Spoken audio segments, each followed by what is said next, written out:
So when the Bush administration failed to build a coalition of willing nations, they built a coalition of billing corporations.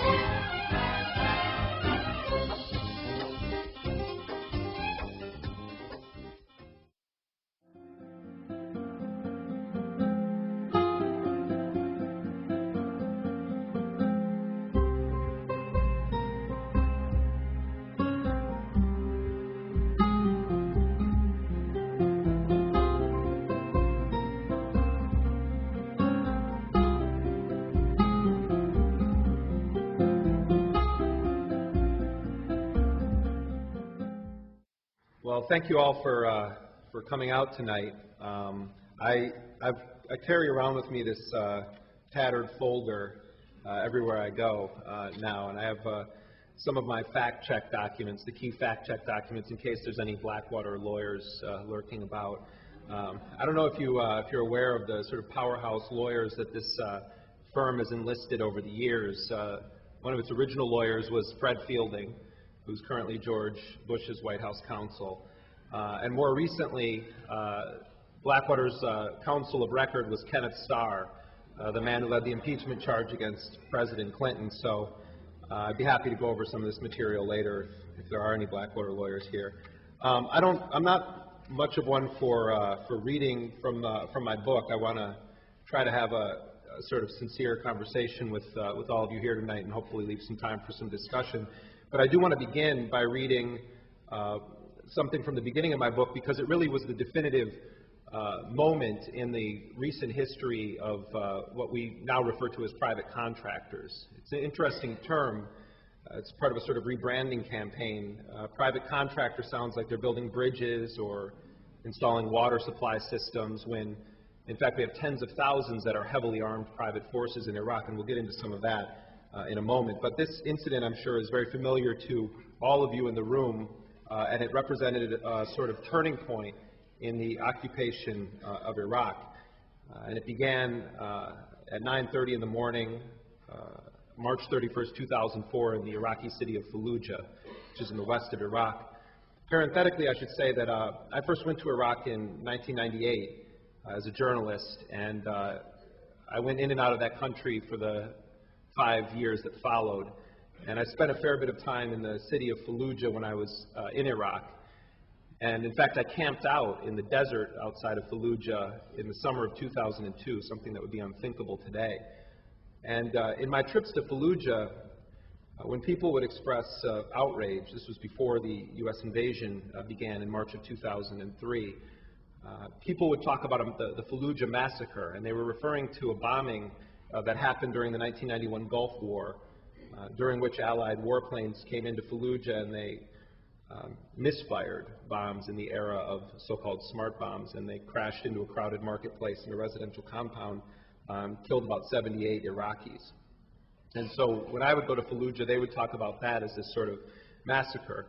When the U.S. forces originally went into Fallujah in 2003, they didn't immediately go in and take over Fallujah.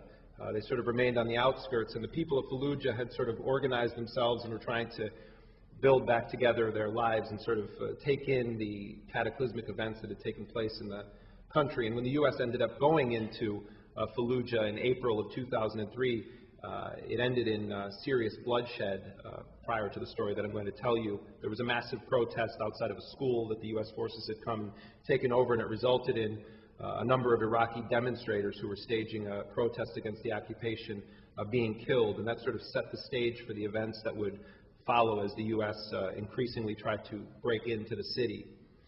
So this incident happened at 9:30 a.m., March 31st, 2004. When the 4 Americans rolled into Fallujah in their 2 Pyro Jeeps, the Iraqi Mujahideen in the city of mosques were waiting for them. The main drag that cuts through the city is lined with restaurants, cafes, and souks, and on ordinary days, throngs of people mill around.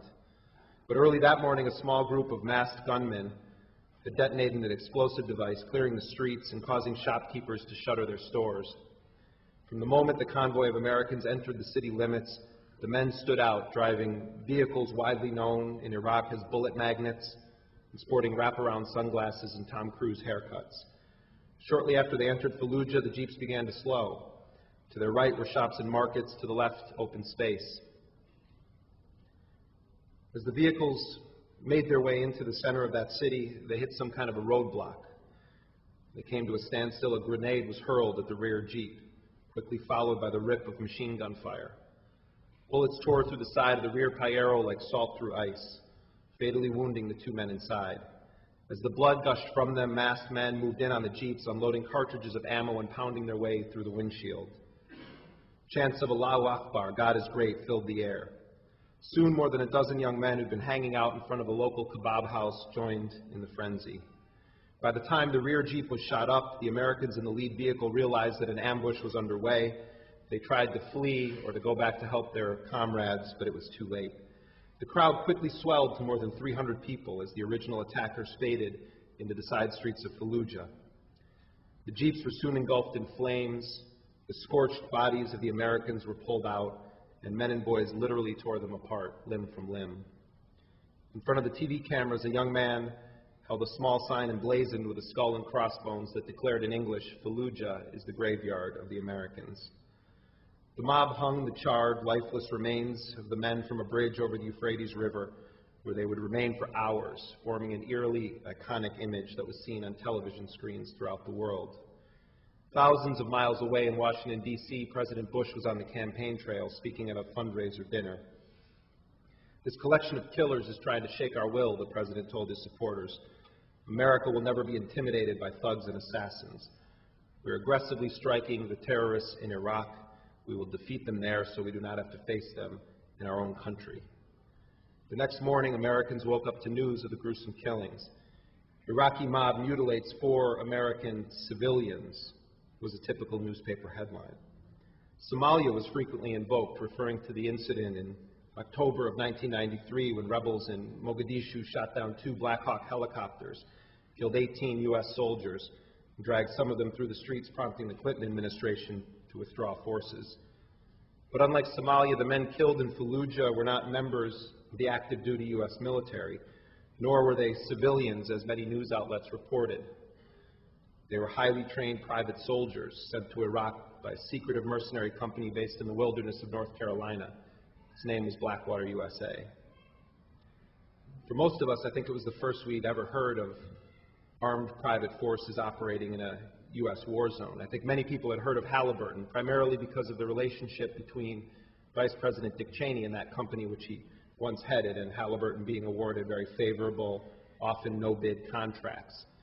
I think some people were aware of the fact that the military, for years, had been systematically downsized by first the George H.W. Bush White House, and then that pattern continued through the Clinton administration. But for most people, it was the first that they'd ever heard of these mercenary forces operating in a U.S. war zone. Within days of that ambush in Fallujah, the White House took a tack that was not preferred by the Marine commanders on the ground. You see, the Marines had calculated that to go into the city of Fallujah would have put not only civilians inside of the city at great risk, but it also would have put U.S. soldiers at great risk because it was a volatile situation. And the Marines were in the midst of shifting strategies, and they said that they were taking a hearts and minds approach to the city. Well, when the Fallujah ambush happened, the White House put a siege on the fast track.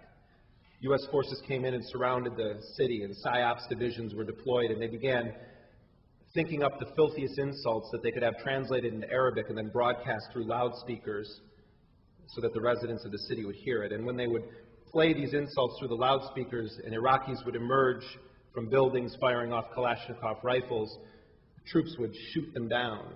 And the Marines on the ground and others began referring to it as Lala Fallujah. The soundtrack to this macabre scene was often the music of AC/DC or Guns N' Roses. One of the things that the U.S. did when they were first ordered to go in and take Fallujah, pacify the city as they put it, was to bomb the main power plant, sending the whole place into darkness. Fallujah is a city of 350,000 people, and United States forces carried out an incredible, almost unthinkable 37,000 airstrikes against the city. They damaged or destroyed 19,000 of the city's 39,000 buildings. Hundreds of people were killed. Thousands were displaced from their homes. Among the dead were also U.S. soldiers. And in a lot of ways, the siege of Fallujah was the moment that the Iraq War turned. It was the moment that the fierce Iraqi resistance exploded against U.S. forces, the resistance that haunts the occupation to this day. A good friend of mine, Dar Jamail, who's a courageous, unembedded journalist, managed to make his way into the city during the siege. And he went into Fallujah with a delegation of humanitarian workers, and he reported within hours of arriving in the city that U.S. forces were sniping at ambulances trying to retrieve the wounded. He said bodies were piling up in the streets, and meanwhile, U.S. commanders were saying, we're not targeting civilians, we're in a fierce battle against Saddam loyalists and foreign fighters. He also said that the carnage had gotten so severe that residents converted 2 mass football fields into graves to bury the dead. There were also reporters from the Arabic satellite channel Al Jazeera inside of the city. And it became a serious problem for the propagandists of the United States government, because when they would make their proclamations about civilians not suffering in the city, Al Jazeera had cameras on the ground. They were showing the scenes in the street. When the U.S. said it wasn't bombing, Al Jazeera would play the footage of the warplanes swooping in on the city. So devastating was this coverage from Al Jazeera, among the only unembedded journalists in the city, that the United States government made a condition of a ceasefire in Fallujah that Al Jazeera leave the city. Imagine that message that's sent then to unembedded journalists, those that aren't with U.S. forces. We will continue to pound this city unless you leave it. And the journalists of Al Jazeera remained, and they said that they remained because they felt that if they left, that the history of what happened in that city would be untold. And they were very courageous to remain there. In fact, one of the homes that gave them hospitality as they moved around, the night after the Al Jazeera journalists had stayed there, that house was bombed, and the owner was killed. So we have this moment that was this iconic moment of the Iraq War, sparked by the deaths of not 4 U.S. soldiers, not 4 civilians, but 4 men who were working in the service of a private company. The mission they were on that day was not for the Department of Defense. It wasn't for the U.S. State Department. It was a Blackwater contract with another private company, a catering company called ESS. The mission of those 4 men that day was to go to one end of the city of Fallujah, escorting 3 empty flatbed trucks, pick up some kitchen equipment, and then bring it back to the other side of Fallujah. And for the deaths of those 4 men, an entire city had been destroyed. And so it inflamed the Iraqi resistance. Blackwater executives, meanwhile, back in the United States, kicked into high gear. The day after that ambush, they hired a high-powered Republican lobbying firm called the Alexander Strategy Group. This was a firm that was founded and staffed by former senior staffers of then House Majority Leader Tom DeLay. And with their new powerhouse lobbyists steering them around the hill, Blackwater founder Erik Prince and other company executives met with the men who literally were running Congress at the time. The ambush happened on March 31st, 2004. Alexander Strategy Group is hired on April 1st, 2004. By June of 2004, Blackwater was awarded a $320 million contract with the U.S. State Department to provide so-called diplomatic security services. In the immediate aftermath of those killings, while Blackwater was working with its lobbyists, the families of those 4 men began doing what so many thousands of American families have had to do. They were asking questions about the conditions under which their loved ones died in Iraq. In fact, Katie Halvinston, the mother of Scott Halvinston, one of those 4 guys killed. See, all these guys were veterans of Special Forces. They were Army Rangers, Navy SEALs. Katie Halvinston's son, Scott Halvinston, was the youngest person ever to complete the elite Navy SEAL BUDS training program. He had, in fact, trained Demi Moore for her role in the movie about the SEALs, G.I. Jane. When Katie saw the news reports the day of the Fallujah ambush, she heard that civilian contractors had been killed in the city, and her reaction was one of horror, and she turned off the TV and said, it's just getting so horrible over there. It didn't even occur to her that it was her son's charred body that she was watching hanging from a bridge, because she said that she thought contractors were like construction workers and her son was military. So that gives you a sense of the families of these guys that are sent over there. they don't think of them as contractors. They think of them as either being still with the military or special forces, or they think of them as sort of elite bodyguards. All of those guys who were working on that mission that day, their families say they thought what they were going to be doing in Iraq was guarding Paul Bremer, the Bush administration's viceroy in Baghdad, because that's what Blackwater was known to be doing over there. In the case of this guy, Scott Halvenston, here's his story. You know, a lot of people think, oh, the mercenaries are running around Iraq. They're these bloodthirsty guys. Let me tell you this one story of one of those guys killed.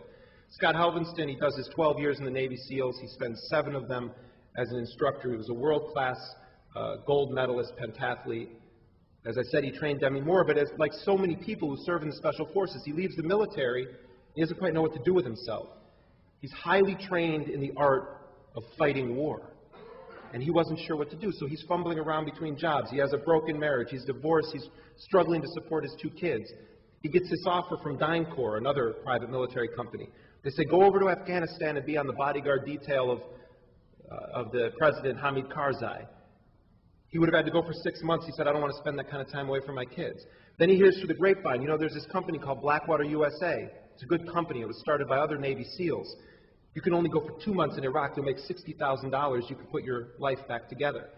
So Scott Halvenston says, all right, I'm going to go over there. I'm going to serve my country like I always have, and I'm going to get some real money for doing it this time. I'm going to bodyguard the ambassador over there. So that was his motivation for going over. This guy wasn't even in Iraq a week before he finds himself in a city the U.S. military wouldn't even go into. They declared a no-go zone. He ends up in that city in a Hi-Aero Jeep with a reinforced bumper, not an armored vehicle. This is a typical story of the kinds of guys that join up with these firms. Many of them are guys who are targeted by these companies. They tap into their patriotic intent. They believe they're serving their country, and then they mix it together with the traditional mercenary motive of high pay. So this company, Blackwater USA, didn't even exist a decade ago. It was little more than the vision of its founder, his personal private fortune. I want to tell you a little bit about the history of the company and sort of move from there. Blackwater was founded by a man named Erik Prince. He comes from a powerful, conservative, Christian, Republican family in the state of Michigan. His father built up a manufacturing empire called Prince Manufacturing Corporation. They serviced the auto industries throughout the 70s, 80s, and 90s, and perhaps their most famous invention was the now ubiquitous lighted sun visor in the car. If you pull down your visor and it lights up, you have a little bit of Blackwater's history rolling around in your vehicle. They also had some inventions that didn't go so well, like a ham deboning machine. But what was more important than watching his father run a very successful business for young Erik Prince was that his dad used the company as a cash-generating engine to fuel and fund the rise not only of the Republican Revolution of 1994, but of several of the key groups that make up what we now know as the religious right movement in this country, or the Christian conservative movement. His father gave the seed money to Gary Bauer to start the Family Research Council. Gary Bauer, one of the original signers of the Project for a New American Century, the neoconservative blueprint. Also the man who declared war on SpongeBob SquarePants, and he's a regular candidate for president, generally the furthest to the right of the presidential candidates on the Republican side. They also gave significant support to James Dobson and his focus on the Family Prayer Warrior Network. These are 2 of the leading figures now of the radical Christian right in this country.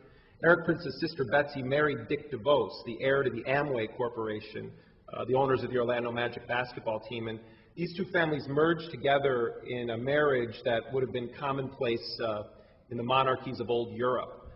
And together they formed this formidable behind-the-scenes funding and support mechanism for the rise of multiple forces, political and religious, that now dominate the politics of this government and our society.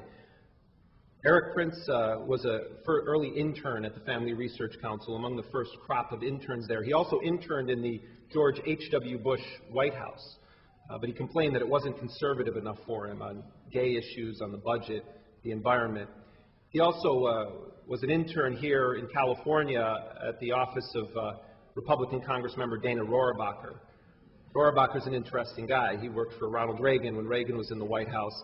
And when Rohrabacher was first elected to Congress, there was a gap between the election and the beginning of his term. And at the time, the Soviets were being defeated in Afghanistan, and Rohrabacher goes over before he begins serving his congressional term and actually joins the Mujahideen in their fight against the Soviet occupation of Afghanistan. So these were the people that peppered the landscape of young Erik Prince's upbringing. But his dream was to serve in the military, and he's believed to be one of the wealthiest people ever to serve in the elite U.S. Navy SEALs. In the 90s, he's deployed in Bosnia, Haiti, Mediterranean. And in 95, tragedy struck the family. His father died suddenly of a heart attack, and Erik Prince's young wife had cancer, and he went back to Michigan to sort through the family business, and they ultimately decided to sell Prince Manufacturing for $1.3 billion in cash. Erik Prince ultimately decided to leave his full-time duty with the Navy SEALs and goes out to North Carolina, where he joins up with some other guys that he'd met in the Special Forces community, and together they began the process of building up Blackwater. The company was incorporated in late 1996, and it originally was called Blackwater Lodge and Training Center, and it was sort of envisioned as a sportsman's paradise, a place where gun enthusiasts could come and fire off their weapons. But early company literature also indicated that the company sought to take advantage of accelerated government outsourcing of security and firearms-related training. And so they incorporated in late 96. They began building it up in 97. When they had their grand opening in 1998, there were two special congressional guests at the grand opening, both of them from California. Representative Rohrabacher went out for it, as did Representative John Doolittle. And at the time, they were portrayed as some of the staunchest defenders of the Second Amendment, and that was their reason for being out at the Blackwater compound. Blackwater existed in a sort of relative obscurity for the first few years of its operation. At first, it was 5,000 acres was the size of the Blackwater facility, based in 2 counties in North Carolina on the Great Dismal Swamp. It would soon grow to 7,000 acres, and I'm going to talk a little bit about that compound in a while. So they're existing in this obscurity, and then the first incident that really resulted in Blackwater increasing its profile happened in 1999 when the Columbine shootings occurred. Blackwater responded to those shootings by erecting a mock high school called Are You Ready High, and they invited law enforcement agents from around the country to come to Moyock, North Carolina, and train in how to face down against the violent youth of American high schools. And it was the first of sort of annual tragedies that would end up having some beneficial outcome for Blackwater's business. The next one was in 1999 when the USS Cole was bombed off the coast of Yemen. People will remember that, and a number of sailors were killed.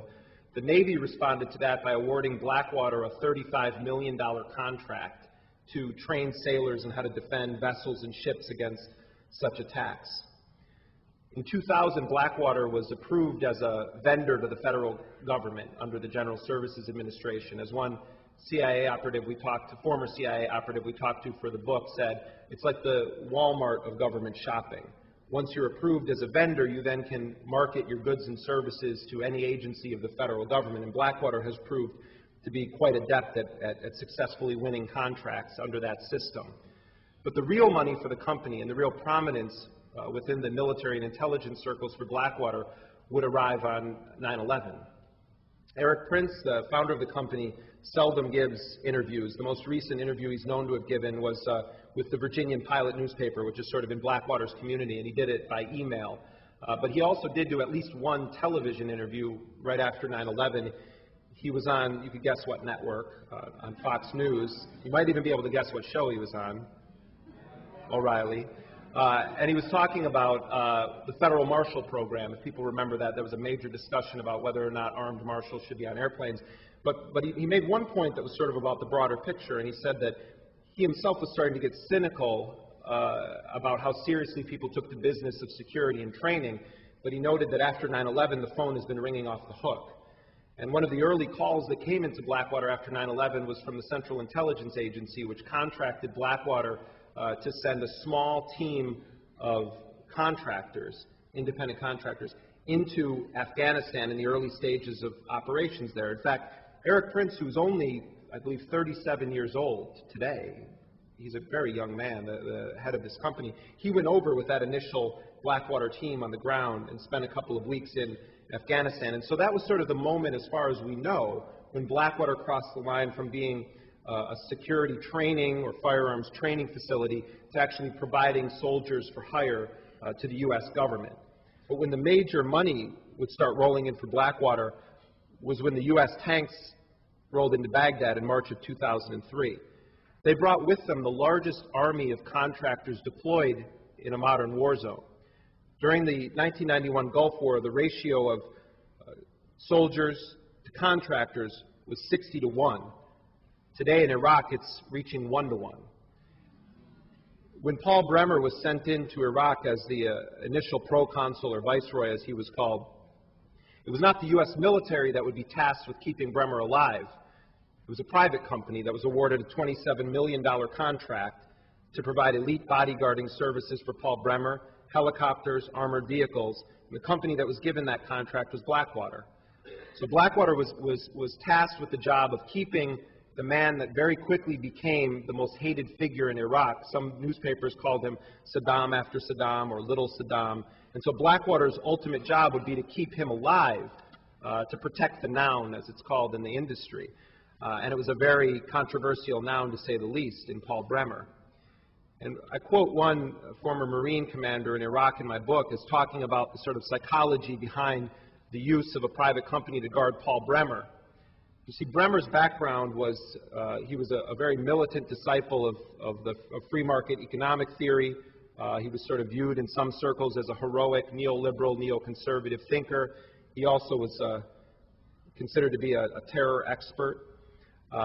Bremer hits the ground with Blackwater guards, and if you think about it, if the U.S. military was protecting Paul Bremer, and Paul Bremer gets killed, there'll be an investigation as to how he died.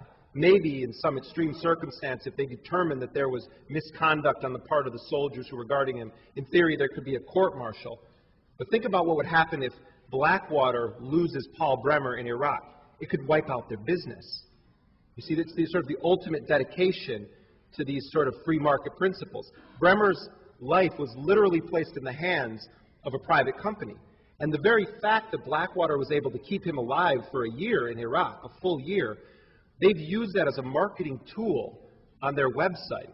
Paul Bremer's face is on the Blackwater Security Consulting website, guarded by Blackwater. They also have pictures of Colin Powell and Tony Blair and other diplomats and officials on their website. So Blackwater began with the Bremer detail in Iraq, and after that Fallujah ambush, that business expanded to that $300 million contract that I was telling you about.